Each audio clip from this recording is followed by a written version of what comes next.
Yang pertama memeluk putriku adalah aku, bukan kamu.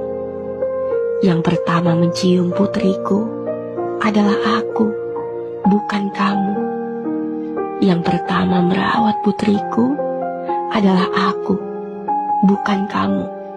Sembari menyeka air matanya, dia melanjutkan. Dan sekarang dia menjadi milikmu. Aku berharap kamu menantuku akan jadi orang yang menemani putriku seumur hidupnya.